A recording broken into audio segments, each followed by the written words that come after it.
என்ன பழக்கம் இது? கட்டின புருஷனை போலீஸ்ல போட்டு கொடுக்குற பழக்கம் எப்படி வந்தது? இத பார், நீ 4 செவத்துக்குள்ள இவன் கூட வாழாம போ. இல்ல அவன்கிட்ட அடி வாங்க, இல்ல நீ அவனை திருப்பி அடி. அது 4 செவத்துக்குள்ள மட்டும் இருக்கணும். செவத்தை தாண்டி வாசல் வரைக்கும் வரக்கூடாது. நல்லதோ கெட்டதோ, இனிமேல் இவனை நீ ஆம்பளையாவும் புருஷனாவும் மதிச்சுதான் ஆகணும். முதல் தடவை நீ கோர்ட்டுக்கு போகும்போதே உன்னை கொன்னு புதைச்சிருப்ப. ஆனா இவங்க எல்லாரும் சேர்ந்து என்ன தடுத்துட்டாங்க. அதனாலதான் இன்னைக்கு வரைக்கும் நீ உயிரோட இருக்க. ஒழுங்கு மரியாதை நீ கொடுத்த கம்ப்ளைண்ட வாபஸ் வாங்குற வழிய பாரு.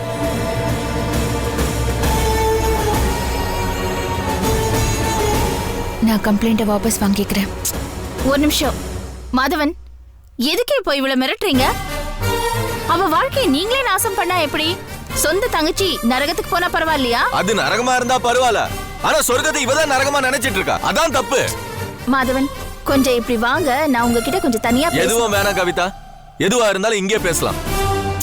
ராஜா என் அண்ணனை எப்படி அடிச்சிருக்காங்க? போதும் நிறுத்துமா. அதுக்கு பதிலா தான் 24 மணி நேரமா உள்ள வச்சு என் மாப்பிளைய கிழிச்சிங்களே. இன்னும் உங்க கொலை வெறி அடங்கலையா? ஏய், அது எப்படி நீ சொல்லுவ? நேத்து தான் என் மாப்பிளையோட நிலைமைய கண்ணால பார்த்தனே. அதுக்கப்புறம் இன்னைக்கு காலையில வரைக்கும் நேரம் இருந்திருக்குல்ல. நேத்து பூரா அடிச்சிருக்கீங்க.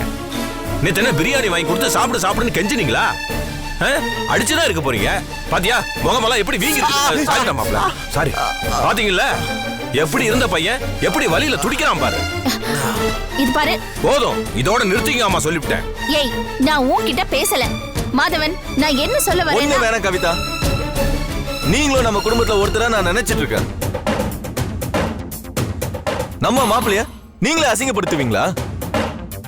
அப்புறம் நம்ம குடும்ப உறவுக்கும் மான மரியாதைக்கும் என்ன மதிப்பு இருக்கு? அவன் உங்க அண்ணனை அடிச்சான், அது தப்புதான், நான் இல்லன்னு சொல்லல. அதுக்காக தான் திரும்ப அவனை காட்டு மிராண்டி தரமா அடிச்சிட்டீங்களே. அத்தோட இந்த மேட்டர் முடிஞ்சது. அதுக்காக ஏன் தங்கச்சியா பகடையா வைக்காதீங்க, அது நல்லா இல்ல. இதே நீங்க சங்கரை இப்படி அடிங்க, நான் ஒத்துக்கிறேன். அவன் ஜெயிலுக்கே போனாலும் தப்பு இல்ல. ஆனா ராஜா என்னை எதிர்த்து நின்னாலும் அவன் ரொம்ப நல்லவன். மனசால யாருக்கு எந்த துரோகமும் பண்ண மாட்டான். ஏன்னா சின்ன வயசுல இருந்தே நான் அவன் கூட வளர்ந்தவன். இவ சொல்லிட்டான்றதுக்காக அவன் மோசமானவன் நான் நம்பிடுவனா? மாதவன், நான் சொல்றத கொஞ்சம் யோசிங்க. கவிதா, இனிமேல் பேசுறதுக்கோ யோசிக்கிறதுக்கோ எதுவுமே கிடையாது. என் மாப்பிள்ள ஜெயிலுக்கு போக மாட்டான், அதுக்கு என் தங்கச்சி உடந்தையாவும் இருக்க மாட்டான். அப்படி உடந்தையா இருந்தானா அப்பேற்பட்ட தங்கச்சி எனக்கு தேவையில்லைன்னு சொல்லிட்டு வெட்டி போட்டு போயிட்டே இருப்பேன். அதனால அவ கொடுத்த கம்ப்ளைண்ட அவளே வாபஸ் வாங்கிப்பா.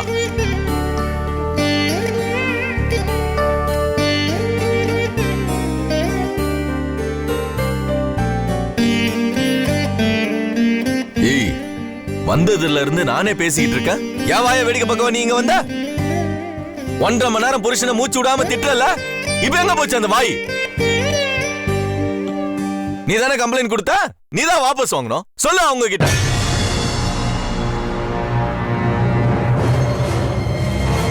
கேஸ வாபஸ் வாங்கிக்கிறேன் கவிதா. இந்த சிச்சுவேஷனை கொஞ்சம் புரிஞ்சுக்கோ.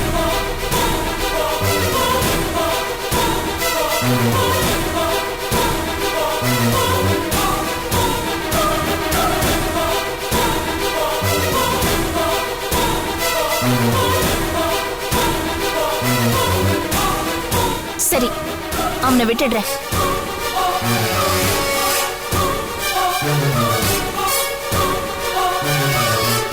மாதவா, கொஞ்சம் பாத்துக்கப்பா. நான் போய் ஒரு ஆட்டோ கூட்டிட்டு வந்துடுறேன்.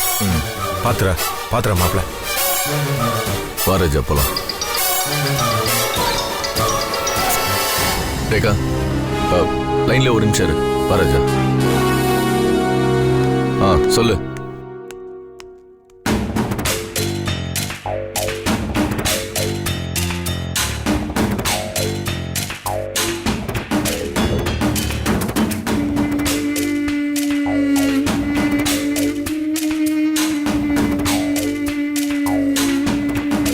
என்னடா முறைக்கிற? இதை விட பெருசா நீ மாட்டுவடா. அந்த சந்தர்ப்பத்துக்காக நான் காத்துக்கிட்டு இருக்கேன். போடா.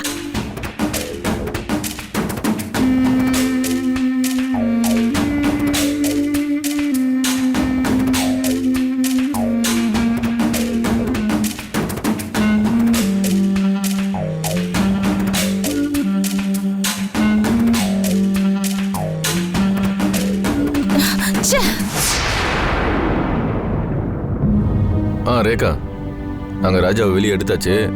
அம்மாகிட்ட சொல்லிடு, வச்சிடறேன். ஏண்டா, உனக்கு கொஞ்சம் கூட யோசனையே இல்லையா? அடிக்கிறது தான் அடிக்கிற, போய் அந்த பைத்தியக்காரனை அடிப்பா. எல்லா மனுஷனும் எல்லா நேரத்திலும் ஒரே மாதிரியா இருப்பாங்க. எனக்கும் கோவம் வரும். என் பொறுமையா ரொம்ப சோதிச்சிட்டான். சரி, எதையும் மனசுல வச்சுக்காத. வா, வீட்டுக்கு போய் ரெஸ்ட் எடுக்கலாம். என் வாழ்க்கையில ஒரு மிகப்பெரிய பிரச்சனை இருக்கு. அதுக்கு ஒரு விட தெரியாம நானே பைத்தியம் முடிச்சு அலைஞ்சிட்டு இருக்கேன். அதை பத்தி நான் உங்ககிட்ட பேசணும். சரி, சொல்லு. இப்ப இல்ல, நான் உங்க வீட்டுக்கு வரேன். திவ்யா பத்தி முக்கியமான விஷயம்லாம் பேச வேண்டியிருக்கு. திவ்யாவை பத்தியா? ஆமா, இத்தனை நாள் நிறைய விஷயத்த உங்க வீட்டுல நான் மறைச்சிட்டேன்ப்பா. இதுக்கு மேல உங்க வீட்டுல என்னால மறைக்க முடியாது. அதனால உங்க வீட்டுல பஞ்சாயத்து வைக்க போறேன். என்னடா பஞ்சாயத்துன்னு அது இதுன்னு சொல்ற? ஆமா, அதுக்கு திவ்யாவை தவிர நீங்க எல்லாரும் வீட்டுல இருக்கணும். சுபம் வரணுமா? கண்டிப்பா.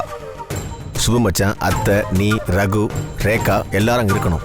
ப்ளீஸ் தயவு செஞ்சு கொஞ்சம் ஏற்பாடு பண்ணு. இது என் வாழ்க்கையோட முக்கியமான பிரச்சனை மாதவா. சரிடா, அதுக்கு எதுக்கு சுப்பு? இது நாமளே பேசி முடிவு எடுக்கலாமே. ஐயோ மாதவா, உன்னை கெஞ்சி கேட்டுக்கிறேன். இது உன் பிரச்சனை கிடையாது, என் வாழ்க்கை பிரச்சனை. எனக்கு நியாயம் கிடைக்கணும். அதுக்கு நீங்க எல்லாரும் சேர்ந்தான் தீர்வே சொல்லணும். சரி வா, உன்னை ஆட்டோ ஏற்றி விட்றேன். இல்லப்பா, நான் போய்க்கிறேன்.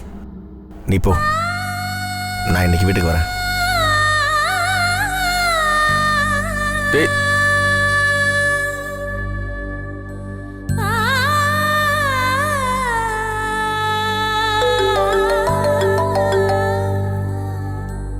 ஹலோ மா, நான் மாதவன் பேசுறேம்மா. சொல்லுப்பா. என்னத்த சொல்றது? நீ பெத்து வச்சிருக்க ஒரு சீமந்த புத்திரி என்ன பண்ண தெரியுமா? ஐயோ, என்ன பண்ண? நம்ம மாப்பிள்ளை போலீஸ் ஸ்டேஷன் வரைக்கும் வர வழிச்சு அவனை போலீஸ் கையால அடி வாங்க வச்சிருக்கா. என்னப்பா, எப்போ? மா, ஒன்னும் பயப்படாதம்மா. ராஜாவை ரிலீஸ் பண்ணியாச்சு. இப்பதான் அவன் வீட்டுக்கு கிளம்பி போனான். அவன் ஏதோ திவ்யாவை பத்தி நம்ம கிட்ட எல்லாம் பேசணுமா. அதனால நீயும் சுபுவும் நம்ம வீட்டுக்கு வந்துருங்க. தபாரு, நீயும் சுபுவும் மட்டும்தான் வரணும். அதை விட்டுட்டு அந்த வீட்டுல இருந்து யாராவது நம்ம வீட்டுக்கு வந்தாங்க, அப்புறம் நான் உங்ககிட்ட பஞ்சாயத்து வைக்க வேண்டியதா இருக்கும். இல்லப்பா, அதான் சொல்லிட்டேல்ல, நாங்க மட்டும்தான் வரோம். ஐயோ, இந்த திவ்யா இருக்காளே கடங்காரி. மா, விடுமா. நீ எதுவும் அவகிட்ட போன் பண்ணி பேசாத. இந்த விஷயம் உனக்கு தெரிஞ்ச மாதிரி காட்டிக்காத. ராஜா நம்ம கிட்ட எல்லாம் வந்து பேசுவான்ல, அவன் பேசுறத கேட்டுட்டு அதுக்கப்புறமா அவகிட்ட நம்ம பேசலாம். சரியா? போனை வச்சிடறேன். சரிப்பா. ஏன் இப்படி பண்ற?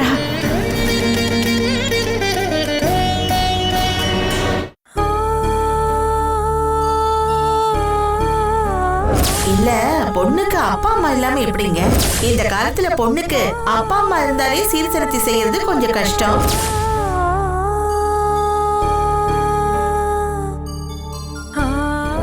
என்ன இருந்தாலும் அக்கா மாமா எப்படி ஒரு பொண்ணுக்கு அப்பா அம்மா ஆக முடியும்?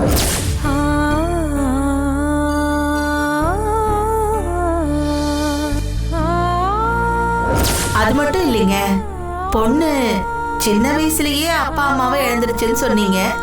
இதுல இருந்து அவ ராசி என்னன்னு தெரியலீங்களா?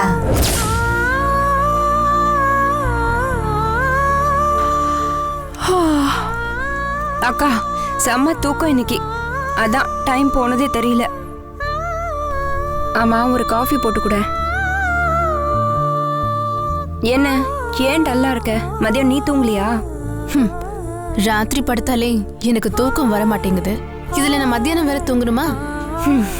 என்னதான் உன் பிரச்சனை? நீ தான் என் பிரச்சனை.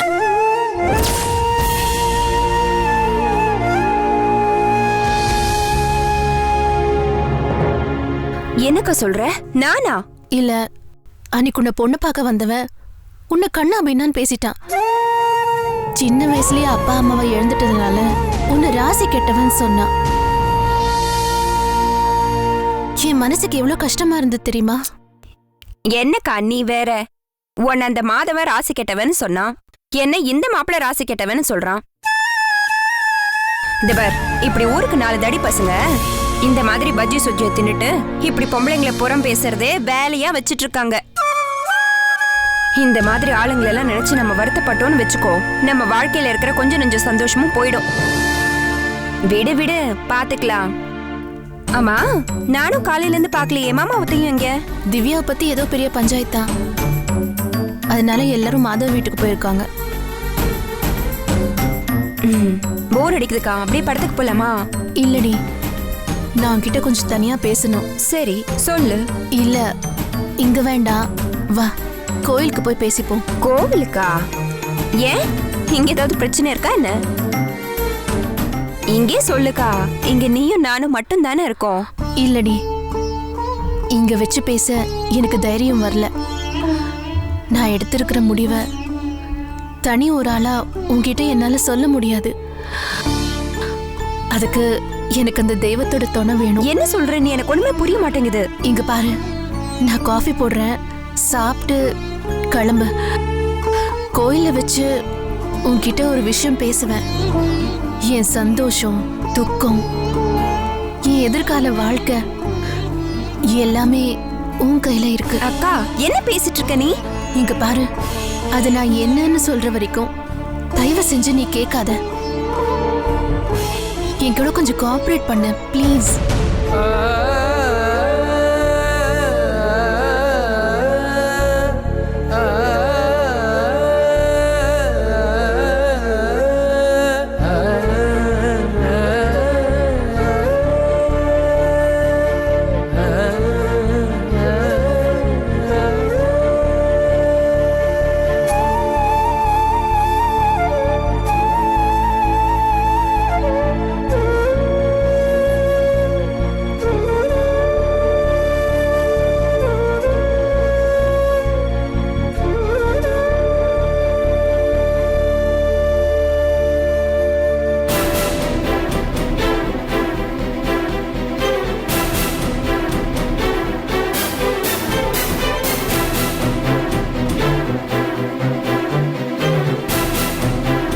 முதல்ல எல்லாரும் என்ன மன்னிச்சிருங்க.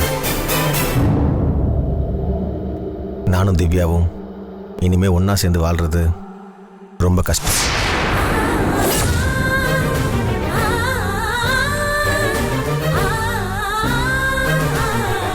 நாங்க ரெண்டு பேரும் நிரந்தரமா பிரிய போறோம்.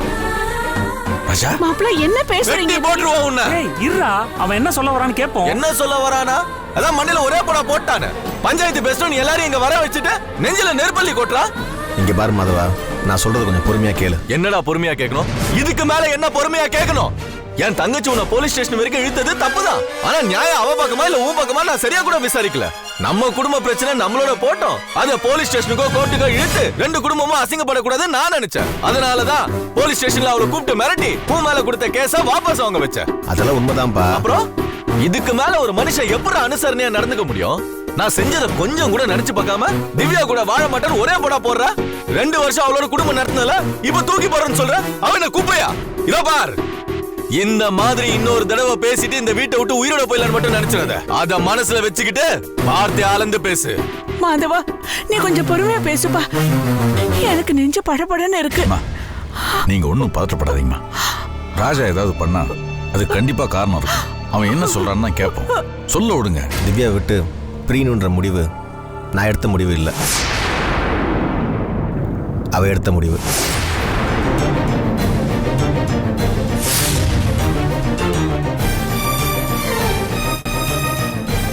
முதல்ல அதை எல்லாரும் புரிஞ்சுக்கோங்க. உங்க எல்லாருக்குமே நல்லா தெரியும், எனக்கு சின்ன வயசுலேருந்து திவ்யானை ரொம்ப பிடிக்கும். அவ எனக்கு கிடைக்க மாட்டாளா?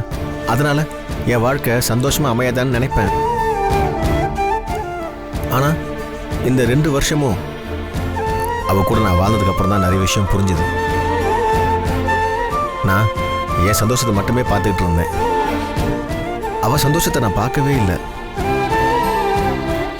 அவளுக்கு ஒரே சந்தோஷம் என்னை விட்டு பிரியறது மட்டும்தான். அதனால நான் அந்த சந்தோஷத்தை அவளுக்கு கொடுக்கலான்னு விரும்புறேன். என்ன ராஜா, எதுக்கு இப்படிலாம் பேசுற? குடும்பம்னா 1008 பிரச்சனைகள் இருக்கும், குறைகள் இருக்கும், எத்தனையோ தவறுகள் செய்யும். என்னையே எடுத்துக்க, நான் கொஞ்ச நாள் குடிகாரனா சுத்திட்டு இருந்தேன். அதுக்காக சரசு என்னை விட்டு பிரிஞ்சு போயிடுச்சா? இல்ல சரசு குழந்தைய பிறக்காதுன்னு எனக்கு தெரியும், அதுக்காக நான் அவளை பிரிஞ்சு வந்தேன்? இல்லையே ராஜா, ஒருத்தருக்கு ஒருத்தர் விட்டு கொடுக்கணும். நிறைய தியாகங்கள் பண்ணணும். நாம அனுசரணையா நடந்துக்கிறது தான் உறவுகளுக்கு இடையில பாலமா இருக்கும். இவ்வளோ குறைகள் இருக்க நானும் சரசும் சேர்ந்து வாழும்போது எந்த குறையும் இல்லாம நீயும் திவ்யாவும் ஏன் பிரியணும்? மச்சான், நான் அவளை பிரியணும்னு விரும்பல. அவ தான் என்ன பிரியணும்னு ஆசைப்படுறா. இப்ப நான் இங்க நின்று எனக்காக பேசிட்டு இல்ல, அவளுக்காக தான் நான் உங்க எல்லார்ட்டையும் வாதாடிட்டு இருக்கேன். பாவம், அவ வேற என்ன கல்யாணம் பண்ணிக்கிட்டு ரொம்ப கஷ்டப்படுறா. அவளும் ரொம்ப முயற்சி பண்ணி பார்த்துட்டா. ஆனா அவளால என் கூட வாழ முடியல. தயவு செஞ்சு அவளை என்கிட்ட இருந்து பிரிச்சு எடுத்துருங்க. உங்க எல்லாரையும் கையெடுத்து கும்பிட்டு கேட்டுக்கிறேன். அப்போ நீ அவளை பிரிய விரும்பல? இல்ல, அவதான் உன்னை பிரிய விரும்புறா. ஆமா. அவதான் டைவர்ஸ் கேக்குறா. ஆமா. அப்போ அவதான் உன் கூட வாழ மாட்டேன்னு சொல்லிட்டு இருக்கா. ஆமா. அப்ப நீயும் இதுக்கு ஒத்துக்கிறியா? வேற வழி இல்ல. ஆமா. நான் இது வரைக்கும் இப்படி கேள்விப்பட்டதே இல்லப்பா. ஒரு பொண்டாட்டிக்கு டைவர்ஸ் வேணும்னு புருஷனே அவசார்பா வந்து கேக்குறத. ராஜா, அப்ப அவதான் உன்னை இங்க அனுப்பி வச்சாளா? இல்ல, நாம இங்க கூடி இருக்கிறதும் நான் உங்க எல்லார்கிட்டையும் உண்மையை சொல்ல போறதும் அவளுக்கு தெரியாது. என்னப்பா உண்மை என்ன? அத்தை, அவ எதுவா இருந்தாலும் சொல்லுப்பா, எல்லாரும் இருக்கோம்ல. திவ்யா அவ வயிற்றுல உள்ள குழந்தைய கலைக்க விரும்புறா.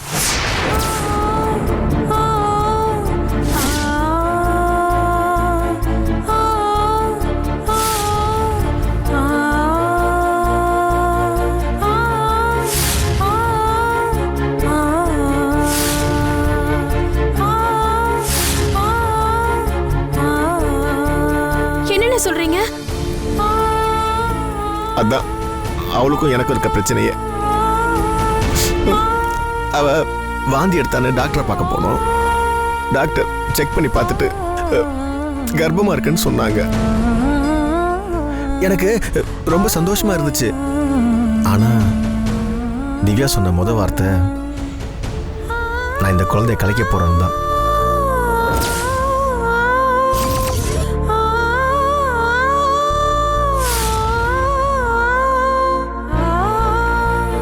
அன்னைக்கு நாங்கள் 2 பேரும் ஹாஸ்பிட்டல் வந்து திரும்பி வந்தப்போ நான் கர்ப்பமாகல, இது பித்தவாதிதான்னு உங்கள் வீட்டை நீ சொல்லணும், அதை அவங்க நம்பணும், அதுக்கப்புறம் அந்த குழந்தைய நான் கலைச்சிருவேன்னு என்கிட்ட சொல்லி தான் வீட்டுக்கே கூட்டிட்டு வந்தா. ஆனால் நாங்கள் வீட்டுக்கு வரத்துக்குள்ள எங்கள் அம்மா ஆர்வ கோளாறுல டாக்டருக்கு ஃபோன் பண்ணி திவ்யா கர்ப்பமான விஷயத்தை தெரிஞ்சுக்கிட்டாங்க. உடனே உங்களுக்கெல்லாம் ஃபோன் பண்ணி வர வச்சுட்டாங்க. அப்போது நாங்கள் போய் தான் சொன்னோம் அது பித்தவாந்தின்னு.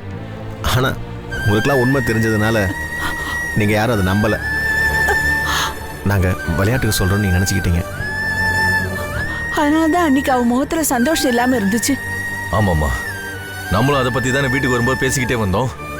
அன்னைக்கு நானும் சரசும் உங்க வீட்டுக்கு வந்து அவள் உண்டான விஷயத்தை பற்றி பேசி ஷேர் பண்ணிக்கிட்டோம். அவளுக்கு அட்வைஸ் பண்ணோம். அப்பெல்லாம் கூட அவள் இந்த நினைப்புல தான் இருந்தாளா? ஆமாம். நான் கூட ஒரு நாள் திவ்யாவை ரோட்ல பார்த்தேன். அவ தனியா நின்றுட்டு இருந்தா. அந்த நேரத்துல சுந்தரி அத்திட்ட இருந்து போன் வந்தது. ஆனா அவ ஆபீஸ்ல இருக்கேன்னு போய் சொன்னான். கொஞ்ச நேரம் கழிச்சு கவிதா வந்தா. அவ கூட கிளம்பி எங்கேயோ போனா. இதுக்கு முன்னாடி திவ்யா அப்படி போய் சொல்லி நான் பார்த்ததே இல்ல. நானே எப்பவும் போன் பண்ணி குழந்தைய பத்தி விசாரிச்சாலும் அவ அக்கறையா பதில் சொல்றதே கிடையாது. இந்த மாதிரி வயிற்றுல பிள்ளையோட வேலைக்கு போக வேண்டாம்னு நானும் அவளுக்கு போன் பண்ணி எத்தனையோ தடவை சொன்னேன். ஆனா அவ காதுலயே வாங்கிக்கல. இன்னொரு விஷயம் சொன்னா நீங்கெல்லாம் ரொம்ப கொதிச்சு போயிருவீங்க. ஆனா என்னால் சொல்லாம இருக்க முடியல. அவ குழந்தை கலைக்க டாக்டரை பார்க்க போயிருந்தா. உன் புருஷனை கூட்டிட்டு வந்தாதான் கலைக்க முடியும்னு டாக்டர் சொல்லியிருக்காங்க. மறுநாள் அவ ஹாஸ்பிட்டல் போயிருக்கான்னு நான் கேள்விப்பட்டு நான் போய் அங்க பார்த்தா துணைக்கு அங்க ஆகாஷ் நிக்கிறான்.